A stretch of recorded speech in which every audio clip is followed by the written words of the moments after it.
Hi, this is David with EV World News, where we talk about electric vehicles, green energy, and the stock markets. I'm here today with engineer Mike Herzog, as always on Wednesdays. How's it going, Mike? Great to see you, David. Well, glad to be back.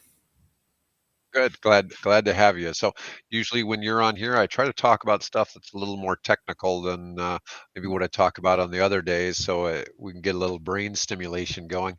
And my first article today is coming from looks like it might be the University of Delaware. Yeah, University of Delaware. It's talking about a big shift in coming to the EV industry, and it's talking about something that we've discussed a little bit before, and it's EV to grid.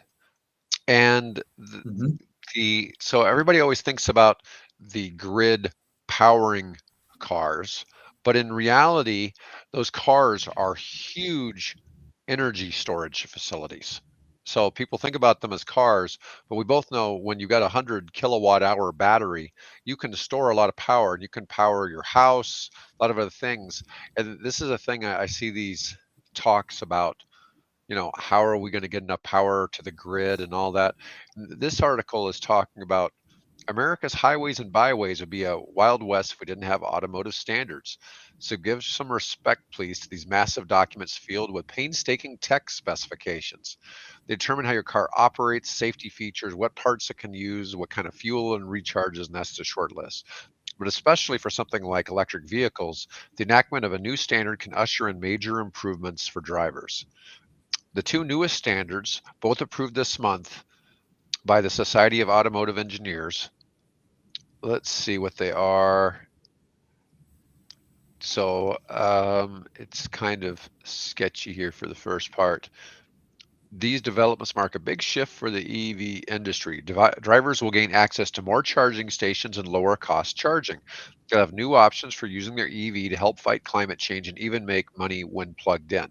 These changes are likely to spur even greater adoption of EVs for clean, affordable transportation. And one of the big things here, as we were mentioning, is vehicle to grid technology. And this is something that's kind of slowly coming to light because we're starting to get bidirectional chargers. There's some vehicles now that are bidirectional, but they're more bidirectional so that you could like charge your tools, like if you're on a job site, hmm kind of thing. And what we're talking about here is the actual ability to hold energy in the vehicle, have it plugged in at your house, and return energy back to the grid if necessary. It's it's um, it's the biggest opportunity, from my perspective in the power grid that we see in that space. A lot of the early EVs, I'd say darn near all of them, um, going with vehicle to grid actually violates or invalidates your warranty. They say we don't want you doing that. The standards aren't quite in place yet, but what this article is starting to hint at is those standards are starting to come into place and what it is. And when we look at it from the grid perspective, there's two pieces. There's a huge challenge, but at the same time, there's a huge opportunity when we talk about Right. vehicle to grid, because so much of it it's just human behavior and human habits. And you say, what do? I come home from work. I want to plug my car in. Not going to take it out the rest of the day. If I don't plug it in at 5 o'clock, I'm going to forget to do it that night. Well, when the grid is the most stressed is that 5 o'clock hour. During your summer months or your winter months, depending on where you're at, especially in the summer, it's the hottest part of the day. Your AC is working the hardest. Everybody's coming home from work. I'm cranking my AC down a couple of times. Turning the lights on in my house. The kids fire up the video game. I might run my oven. I'm getting ready for dinner. Might change the laundry, whatever it is. So that's when the grid is the most stressed. So the absolute worst time to charge your vehicle is 5 o'clock, because that's when it's Right. stressed. We don't want to contribute.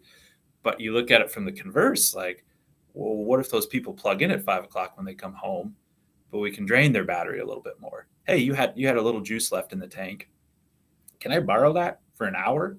And hey, I'll charge you overnight. I'll put it back at 2 o'clock in the morning when the grid's not stressed out at all, and do it. But give the grid that level of support with that charging infrastructure in there. So it's one of those, you can look at it from both sides, where from my kind of grid planning background, you say, oh, that's terrifying. Everybody comes in and plugs in a second house into their house, and go. But on the same hand, like, what if you could offset your house just for an hour? That's all it takes, just an hour or two. And you look at it from a utility perspective, and we've talked about before in that space of Could you incentivize that? How do you look at it? And it's wide open. What if you offered people on the hottest day of the year, the hottest week of the year, I want to drain your battery a little bit between 5 and 7. I guarantee you, when you go out 7 o'clock in the morning to drive out, it's charged. And you know what? For that day, I'm not going to charge you for the power. Um, charge maybe is a little double entendre there, but like, you're not going to have to pay if you let me use your Right. battery that day. I'll top you off, and you're not going to have to pay for it, and we'll give you a Ooh. little on the side. And to the utility industry, it's huge, because you're offsetting the cost of a new power plant. By doing that, just, hey, guy, slipping somebody a couple of bucks, here and there to use it, you're avoiding a multi-million, multi-tens of $1 million investment, that you're going to have to finance and build and construct and operate and maintain. And if you can offset it through people's EVs at their house, like, what a win-win for Yeah, everybody. well, we know there's lots of shortages in the, capital expenditures for the grid infrastructure around the country. But this is kind of interesting. So at the University of Delaware, we've been doing vehicle to grid for 20 years, wondering Wow. when the rest of the world would catch on. And that's really quite amazing. Now, vehicle to grid allows you to plug your EV into electric outlets, send power from the car battery back to your local energy utility, making a little income while helping the nation's power grid. This is becoming increasingly more important as more renewable sources of energy come online. When the sun isn't shining or the wind isn't blowing, EV owners can plug in and perform important energy balancing services, and the savings could add up. Our demonstrations show an EV can earn between $100 to $1,500 a year. Now that's pretty interesting. I don't know how there's a model that may not be explained here, but that's very interesting. If somebody can start, saving Mhm. prospectively $100 a month, or making it $100 a month by plugging in like this, it makes a lot of sense. This is especially easy for somebody who works remotely, so that their Mhm. vehicle's home and only being used occasionally. Yeah, a Current lot of that's going to be customer incentive to go back, because most utility structure, charging off the grid, at a consumer level, they won't let you do arbitrage, which is, some places have time of use rates, and what it is. So, buy low, sell high. I'm gonna charge my car when it's cheap. I'm gonna sell it back to you when it's more expensive. There's safeguards and measures in place where they won't let you play the grid. They won't let you play the grid market. Now, if you have solar coupled to your house, you can charge off solar, or renewable, or you can put a diesel in your house, whatever that is. They'll let you do your own thing, and you can sell that back to the grid all the time. But, there was some early hedging by utilities, probably in a good way, to not let people play the market that way at an individual level. Now, at a commercial level or grid scale, absolutely, that's a business model, and those are power market instruments where you trigger it and you say, hey, the market is depressed right now. There's an abundance of generation. They're giving it away. I can charge this thing for pennies on the dollar and sit it in my tank, and then 5 o'clock in the afternoon, you bet I'm going to charge it. And they actually want to incent that, to encourage private development on the grid to operate in that function. But at the individual level, the individual customer level, they're not really allowing it in most places right now. Well, this is interesting. Current EVs need a substantial update or retrofit to be able to do vehicle to grid, while new EVs equipped with the signaling tech are expected to be available by 2025. As you mentioned, some of the early EVs, this would have voided their warranty. Mhm. But I just find that really fascinating, because we've talked a lot about this topic, and there seems to be more ways coming about. Some people have really thought this through for a much longer term view of how to make it so that the EV owner can actually capture a little bit more than just, say, selling their solar back to the grid. And this is Yep. kind of an important point. If you have solar, at your house, and it's good to have your car to store some of that and to load balance that as far as how it's going back to the grid. Now, Mhm. this is one that I find kind of fascinating. It's not really quite such a technical thing, but we were talking about how can people get a really cheap electric vehicle. So France has launched social leasing for 40 euros a month. Now, these aren't necessarily, which is equivalent to about 43 US dollars. No down payment and free charging in some cases for 6 months. They're calling it France aims to democratize access to EVs with a freshly launched social leasing program. Now, the originally they had a target of lease payments of 100 euros for low income drivers, but automakers have managed to bring that down even further. EV drivers don't have to make a down payment, which is subsidized by the government. Now, Renault's Twingo E-Tech. Let me see if That's I why I was can. curious. They showed the picture of that car up there, and I mean, Yeah, it's an around town car this for is sure. yeah, that is the Twingo right there. Twingo E-Tech. We offer at 40 euros, including maintenance, assistance, and even recharging for the first 6 months. The Fiat 500e will be on offer from 89 euros. Peugeot has announced its E208 at 99. I used to have a Peugeot. It was a bicycle. And Open will lease its Corsa E at 94 euros.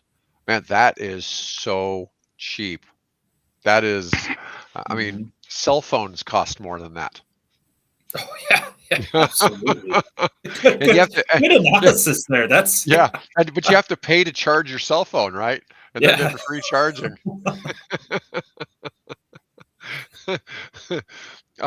You have to have an annual income of less than the equivalent of 16,800 US. Travel more than about 5,000 miles per year and live at least 9 miles from your workplace. Wow, that is just to make this super complicated. Additionally, you must not like blue cheese. Yeah. I was just in France, they're light out on that one. Yeah, Yeah. they're getting kind of random. But no, it's okay. You can like blue cheese and drive one of these. But if you're eligible, you can enjoy a 3-year lease contract with the option to purchase at the end. The contract covers insurance and cancellation in the event of death, disability, or unemployment. And it covers Wow. your insurance on it too? That's No, amazing. no, no. This is the event of a catastrophic condition. Oh, This is more to pay off the lease okay. Okay. contract Yep. The than it lease is the contract. vehicle. It is. Gotcha. But Gotcha. think about that. That Twingo, you're talking about $500 a year. You know, other cars, that's a single That's a month. month. Yeah. Yeah, yeah, and that's crazy cheap. I mean, you couldn't own and operate a new car for that. I wonder Um, how many people that will apply to in France. That I that I'm 15-kilometer 9-mile requirement, that's pretty That's a tough specific. one. That's pretty Yes, it specific. is. Um, it's said that between 4 and 5 million people in France are currently eligible for social leasing. The Wow. program will get off to a slow start beginning in January with 20,000 leases set for 2024 before ramping up. So 20,000 isn't a huge amount, but still, it's hard to fathom that they can do something so cheap. You know, and you and I were talking about the car sharing Mhm. service for $10 a month and $4 an hour for using it. I mean, in theory, it's kind of along the same lines. It's just people are sharing vehicle. In this case, you're just going to own Yeah. it. One of the companies I do some consulting for has a all electric truck that's a low speed electric truck for $25,000. They've got the first ones in the United States now, Mhm. and they're looking at doing a small car. And once again, it'll be a car with a max speed of 50 miles per hour, and it's essentially a over glorified golf cart. Yeah. Okay, that just looks like a car. Okay, is essentially what it is. It's not fast, going to have like a 100-mile range, maybe 130-mile range, kind of thing like that. It's probably going to have a price tag, I'd imagine, well below $15,000. Mhm. You know, and once again, it's a good thing for commuting. You know, we've talked about a lot of people don't feel safe in the United States on an e-bike because what if you get hit by somebody in a Suburban, right, or an Mhm. F-150? These small electric cars, people probably say the same thing, but they're still, you're going to feel a lot safer in an enclosed vehicle than you would just out there on a And just bicycle. the elements and weather. Right. So much volatility across the United States. Just about wherever you are. It's going to rain. It's going to lots of places going to get cold. These things are going to happen. So just having that enclosed space seems like a really good fit. Nationally in metro areas. Well, as an engineer, you should appreciate this next one. This German startup can convert your petrol car into an EV in as little as 8 hours. So we're going from an ICE car to an EV, and they says they can fit batteries in up to 42 mainstream car models. And they say they can cut conversion times from months to a day, which that's pretty amazing. That's kind of like what the US did in shipbuilding in World War II. They took Mhm. it from where it used to take 200 days to build something equivalent of a Liberty ship to 4 days. You know, from start to Yeah. finish, they were building a ship in 4 days in the United States. And anyways, not the ship in the picture, but the let's see. The process, existing companies quoting anywhere from 2 weeks to 6 months to carry out a conversion. The startup in Germany believes it can cut customer waiting times down to as little as 8 hours.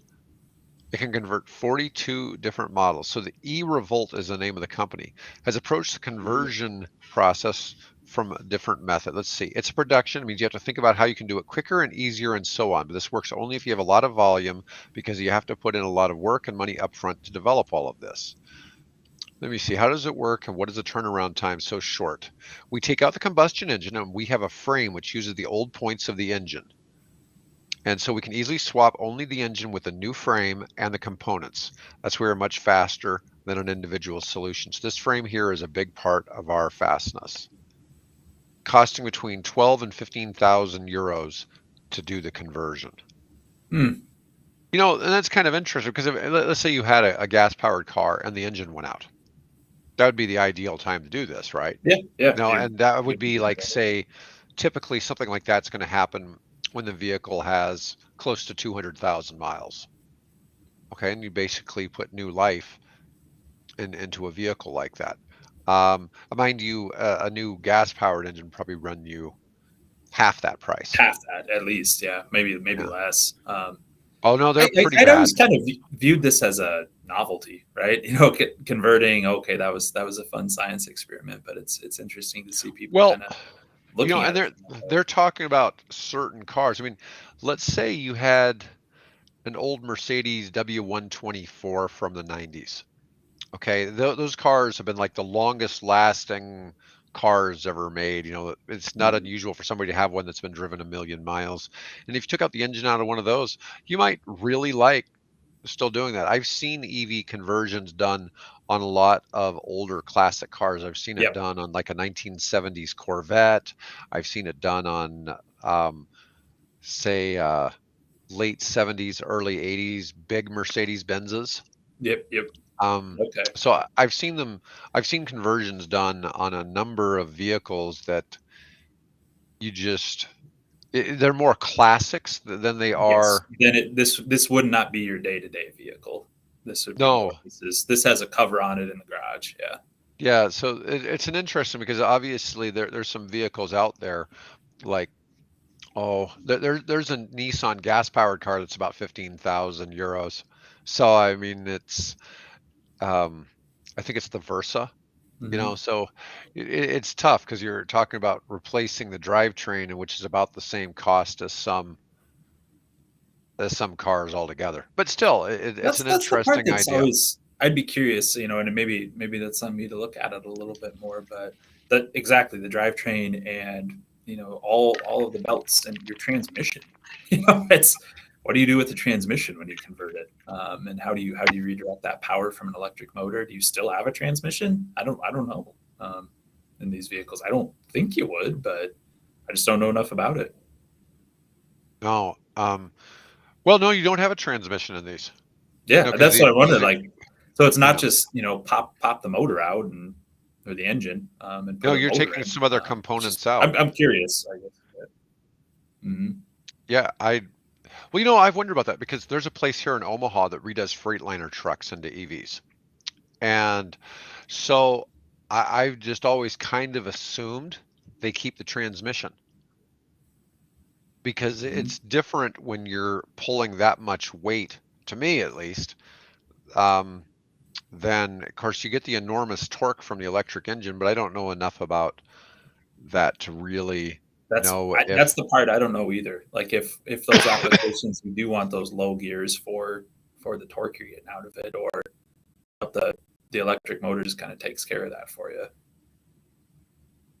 Um, and here's something kind of interesting. So some of the European countries have started tightening the screws on Chinese electric car imports.